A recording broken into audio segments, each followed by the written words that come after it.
आज हाम्रो यो कार्यक्रम तपाईँ हामी 6 दल र 2 मोर्चाको मात्र नभएर यो राष्ट्रको माया गर्ने, यो देशको माया गर्ने, यो जनताको भविष्यलाई सही ठाउँमा पुर्याउने करोडौं नेपालीहरूको साझा कार्यक्रम हो। यो कार्यक्रमलाई प्रत्यक्ष र अप्रत्यक्ष रूपमा सहयोग र समर्थन गर्नुहुने र कार्यक्रमलाई हेरिरहनु हुने लाखौं नेपाली दाजुभाइ दिदीबहिनीहरूलाई यस मञ्चबाट उहाँहरूलाई स्वागत र अभिनन्दन टक्राउन चाहन्छु।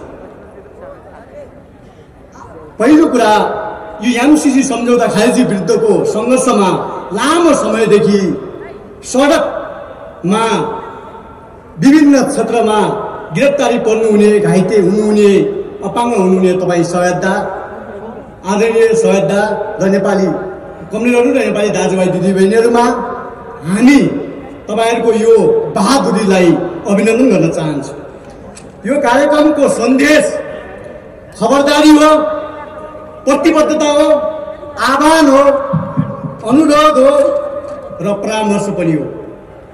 खबरदारी यो मानेमा हो, राष्ट्रिय दलालहरू, राष्ट्रिय गद्दारहरूलाई जुन प्रकारको एमसीसी सम्झौता गरेका थिए, ती राष्ट्रिय गद्दारहरूलाई अबका दिनहरूमा नेपालमा बस्ने अधिकार छैन। ती डाकाहरूलाई, ती राष्ट्रिय गद्दारहरूलाई हामी यही मञ्चबाट भन्छौँ, तिमीहरू अमेरिकन भिसा लिएर जाऊ र तिमीहरू त्यही अमेरिकामै बस। नेपालमा बसेर नेपाली भएर बस्ने अधिकार तिमी गद्दारहरूलाई छैन। यही कुरा तपाईहरुको बीचमा राख्न चाहन्छु। अर्को कुरा, प्रतिबद्धताको हिसाबले भन्नुपर्दा हामी प्रतिबद्धता गर्छौँ। विगत 10 वर्षको जनयुद्धमा पनि नेपाली धरतीमा दलाल पुँजीपति वर्गहरूले नदेखेका सपनाहरू, कल्पना नगरेका विषयहरू हामीले प्राप्त गर्यौं।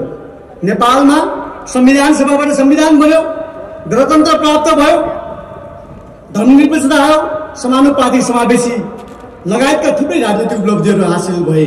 ती सबै माओवादीको नेतृत्वमा। माओवादीले नै राष्ट्रिय स्वाधीनताको लागि असली पहरेदारको रूपमा भूमिका खेल्यो। यति मात्र होइन, क्रान्तिकारी कम्युनिस्ट र माओवादी जिउँदो रहँदासम्म नेपालको स्वाधीनता, नेपालको सार्वभौमिकता, नेपालको अखण्डतामाथि कसैले गिट्टी नजर लाउने हिम्मत गर्नेवाला छैन। यो कुरा प्रतिबद्धताको साथ हामी अगाडि राख्न चाहन्छौँ। यहाँ सुरक्षाकर्मीका साथीहरू हुनुहुन्छ, म सेना प्रहरीका साथीहरूलाई म भन्छु, तपाईहरुका सेनापति, तपाईहरुका प्रहरी प्रमुखलाई हाम्रो अनुरोध के हो भने नेपाल यति बेला अत्यन्तै सङ्कटमा छ, नेपाल यति बेला अत्यन्तै काली लाग्दो अवस्थामा छ। यो अवस्थामा तपाईहरु अब हाम्रा सिपाही हो, हामी तपाईहरुका कमान्डर र कमिसार हौ। तपाईहरुले कुनै पनि हालतमा नेपाली जनताको सार्वभौमिकता, अखण्डता र नेपाली जनताको भविष्यसँग तपाईले खेलवाड नगर्नुहोस् र तपाईहरुको जिम्मा पनि यो देशको रक्षा गर्ने जिम्मा हो। त्यसो भएको हुनाले पनि तपाईहरुलाई यो भन्न चाहन्छु, अबको युद्ध राष्ट्रिय युद्ध, यो राष्ट्रिय युद्धमा राष्ट्रलाई माया गर्नेहरू सबै कमान्डर र सिपाही हो।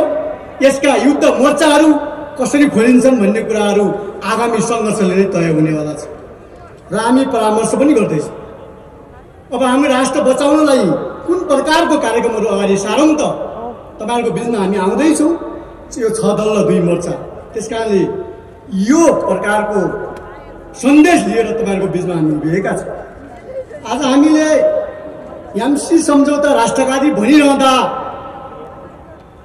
आम नेपाली दाजुभाइहरूले नैतिक र भौतिक समर्थन गरेकै थिए, तर दलालहरू, राष्ट्रिय गद्दारहरूले रातारात उनीहरूले चाहिँ गद्दारी र आत्मसमर्पण गर्न पुगे र हामीलाई लागिरहेको छ यी राष्ट्रिय गद्दारहरू र दलालहरूले अझै पनि राष्ट्रघातका श्रृङ्खलाहरू बढाउनेछ र हामीले अब खबरदारी गर्न सक्नुपर्छ र उनीहरूलाई अब सत्ताको गाँठो, सत्ताको साँचो र जनताको निम्ति जो प्रकारको चाहिँ अब जनप्रतिनिधि भएर संसदमा छिर्ने जो प्रकारको कुचेष्टा गर्न सक्छन् त्यसबाट हामीले रोक्न सक्नुपर्छ र यो संसदीय व्यवस्थालाई अन्त्य गर्दै अब वैज्ञानिक समाजवाद स्थापनाको दिशातिर अगाडि बढ्नुपर्छ।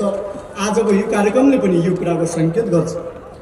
आज हामीले भनिरहेका छौँ यो राष्ट्रघाती एमसीसी सम्झौता के नेपालको हकमा मात्र होइन, एमसीसी सम्झौता जहाँ जहाँ लागू भएको छ ती ठाउँहरूमा आज एमसीसी सम्झौताले ठुलो प्रकारको सङ्कट निम्त्याइरहेको छ।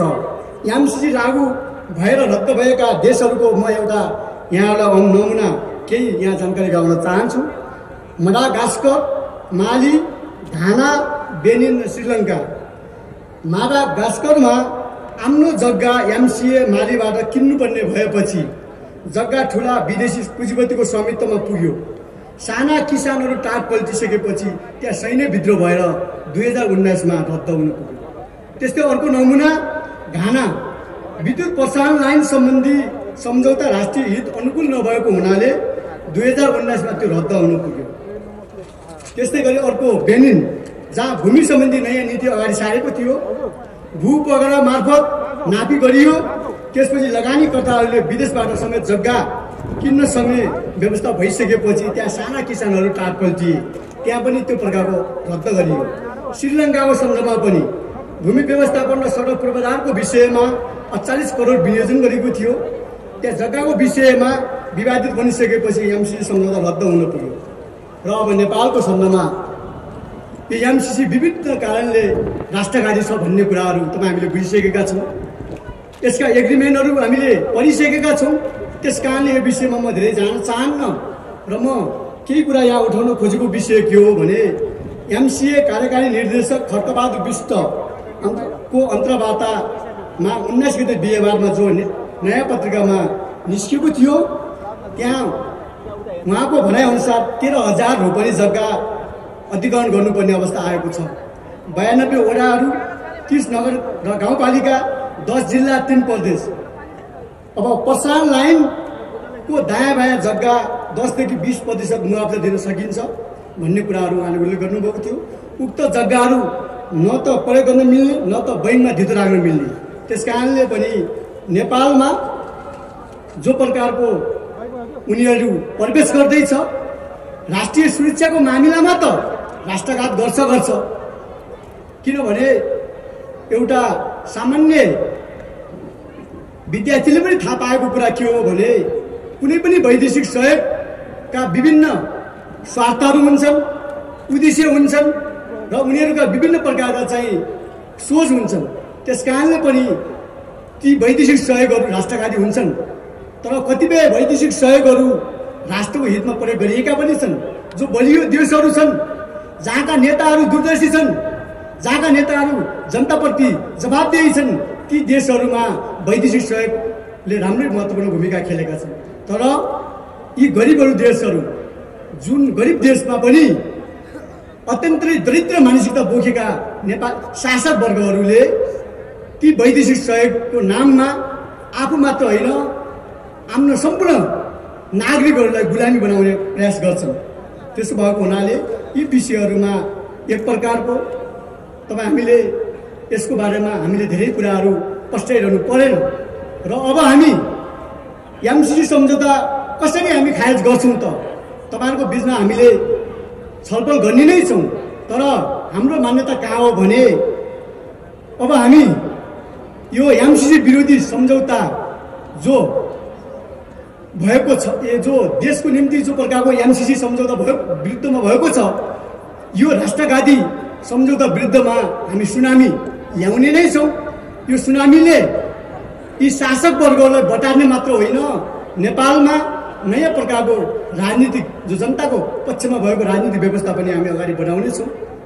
र हामी यही भन्न चाहन्छौँ कमरेड प्रचण्डलाई, तपाईँहरू जो प्रकारको हिजोको दिनहरूमा हाम्रा नेता हुनुहुन्थ्यो र तपाईँलाई गाली गर्न पनि हामीलाई अलिक उकुस मुकुस त लाग्छ, तर तपाईँ राष्ट्रिय गद्दार भइसकेको कुरा हामीलाई खिन्नता पनि भयो। र आज तपाईँ प्रचण्ड कमरेड र तपाईँ केपी कमरेड, तपाईँले नक्कली नाटकीय एकता तपाईँले गर्नुभयो। र प्रचण्ड कमरेडलाई के लागेको थियो भने केपी कमरेडको मृगौला बिरामी छ, त्यो बिरामी मृगौलाले काम गर्दैन र भोलि एमाले सिंगै कब्जा गर्न सक्छौँ भनेर द फेबल्स अफ एसपको कथामा उहाँहरू मलिनुभयो। र त्यसै गरी केपी कमरेडलाई पनि के लाग्यो भने म जस्तो क्षमतावान र म जस्तो महत्त्वकांक्षी, म जस्तो बुद्धि भएको मान्छे कोही पनि छैन, त्यस कारणले माओवादीलाई सजिलै मिल्छु भन्ने कुराहरू गरे। न सिङ्गो एमाले रह्यो न सिङ्गो माओवादी रह्यो। माओवादीबाट एक टिम एमालेमा प्रवेश गर्यो, एमालेबाट एक टिम अहिले अलग पार्टी गठन गरेको छ। त्यति मात्र नभएर उहाँहरू प्रचण्ड माधव कमरेडहरू तपाईँहरू काङ्ग्रेस सामु आत्मसमर्पण गर्दै अमेरिका सामु आत्मसमर्पण गर्न पुग्नुभयो र केपी कमरेड तपाईँ गठबन्धन भत्काएर कसरी हुन्छ काङ्ग्रेसको नजिक जानु पाइन्छ कि भनेर पुरिरहनु भएको छ। तपाईँ लाचारी र तपाईँहरू कम्युनिस्ट विरोधी दलाल नेताहरूकै कारणले आज एमसीसी प्रवेश गर्न पाएको छ। यस कारणले पनि भन्छु अब 6 दल र 2 मोर्चाको तर्फबाट यद्यपि हाम्रो बिचमा धेरै कुरा छलफल भएको छैन र हामीले भन्न खोजेको विषय अब पार्टी एकताको दिशामा अब हामी अगाडि बढ्नुपर्छ। म को हुँ र मेरो भूमिका के हुन्छ भन्ने गौर हो। देश जनता र वर्ग जब सङ्कटमा पर्छ तपाईँ हाम्रा सबै स्वार्थहरू तिलाञ्जली गर्नुपर्छ। यदि देशको र जनताको र वर्गको लागि केही गर्ने हो भने, होइन भने तपाईँ हामीले जो प्रकारको बुझेका छौँ सबै थोक यही हो भन्ने हो भने नेपाली जनताले हामीलाई साथ दिनेवाला छैन। त्यसो भएको हुनाले पनि यो प्रतिबद्धता हामी गर्छौँ कि अब यो 6 पार्टी अब छिट्टै पार्टी एकताको दिशामा अगाडि बढ्छ र नेपाली कम्युनिस्ट आन्दोलनको नेतृत्व गर्छ। लाखौं माधव नेपाल प्रचण्ड र ओलीमा रहेका इमानदार नेता कार्यकर्ताहरूलाई हाम्रो अनुरोध र अपिल हो, राष्ट्रघाती केपी प्रचण्ड माधव नबस्नुहोस्। एमसीसी भनेको कम्युनिस्ट मार्ने अभियान हो। तपाईँ छिट्टै विद्रोह गरेर हाम्रो पार्टीमा हाम्रो यो कम्युनिस्ट आन्दोलनमा आउनुहोस्। हामी नेतृत्व गर्न तयार छौँ। त्यति मात्र होइन, प्रचण्ड र माधवलाई म भन्न चाहन्छु उहाँहरूलाई काङ्ग्रेसको खुट्टामा टेकेर काङ्ग्रेसको दयामायामा रहेर अब चुनाव लडेर जितौँला सोच्नुहुन्छ। काङ्ग्रेस भनेको त आजीवन जन्मजात अमेरिकी दलाल हो। तपाईहरू माओवादी केन्द्र नबन्नुहोस्, एमाले नबन्नुहोस्, नेकपा एकीकृत समाजवादी नबन्नुहोस्। तपाईहरू नेपाली काङ्ग्रेसको कार्यकर्ता हुनुहोस्। तपाईँले सोचे जस्तो पाउनुहुन्छ होइन। 2074 सालमा स्थानीय निकायको निर्वाचनमा काङ्ग्रेस र माओवादी केन्द्रले सहकार्य गरेको होइन। 110 सिटमा जम्मा 7 सिट मात्र माओवादीले जित्यो। रेणु दाहालले मतपत्र किन च्याप्नु पर्यो? उपप्रमुखमा काङ्ग्रेसले जित्नु हुने, रेणु दाहाल हान्नु हुने। त्यसो भएको हुनाले म भन्न चाहन्छु यदि तपाईँहरू कम्युनिस्ट हुन चाहनुहुन्छ र कम्युनिस्ट बन्नुहुन्छ भने क्रान्तिकारी कम्युनिस्ट आन्दोलनमा सहभागी हुनुहोस् र हामी नेतृत्व गर्न तयार छौँ। र अब ठुला चुनौतीहरू हाम्रो बिचमा उभिएका छन्, ती चुनौतीलाई सामना गर्नको लागि अब हामी उभिएका छौँ, हामी तयार छौँ।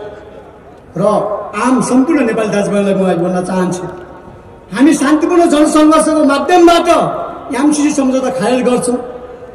यदि शान्तिपूर्ण ढङ्गको प्रक्रियाबाट यदि यो राष्ट्रघाती एमसीसी सम्झौता खारेज हुन सकेन भने वडा 6753 वडामा ब्यारेकमा हामी बदल्छौँ र तिमीहरूले जहाँ जहाँ काम गर्दै आएका छौ त्यो ठाउँमा बम ब्लास्ट हुनेछ। र यो कुरा तपाईँले लेखेर आउनुहोस्।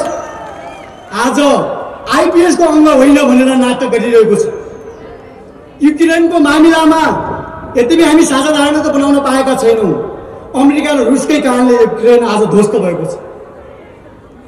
आज यो सल्लाह गर्नु पर्दैन, संसदमा छलफल गर्नु पर्दैन। नेटो र अमेरिकाको निर्देशनमा शेरबहादुर देउपाले अमेरिकाको सार लिएर युक्रेनको बारेमा बोलिरहेको छ। यो आइपिएसको उदाहरण होइन। भारत तटस्थ छ, चीन विरुद्धमा छ। यसो भएको हुनाले म के भन्न चाहन्छु भने अब भारत र चीनलाई पनि यही मञ्चबाट भन्न चाहन्छु यदि नेपालमा अशान्ति र नेपालमा अस्थिरता मच्चियो भने चीन र भारतमा पनि अस्तित्व मचिनेछ। त्यसकारणले हाम्रो मान्यता यो हो, चीन र भारतसँग हाम्रो समुद्री सम्बन्ध कायम गर्न चाहन्छौँ र नेपालको स्वतन्त्रता, सार्वभौमिकता र अखण्डतालाई तपाईँहरूले सम्मान गर्नुहोस् र हामी द्विपक्षीय सम्बन्ध तपाईँहरूको बिचमा राख्न चाहन्छौँ।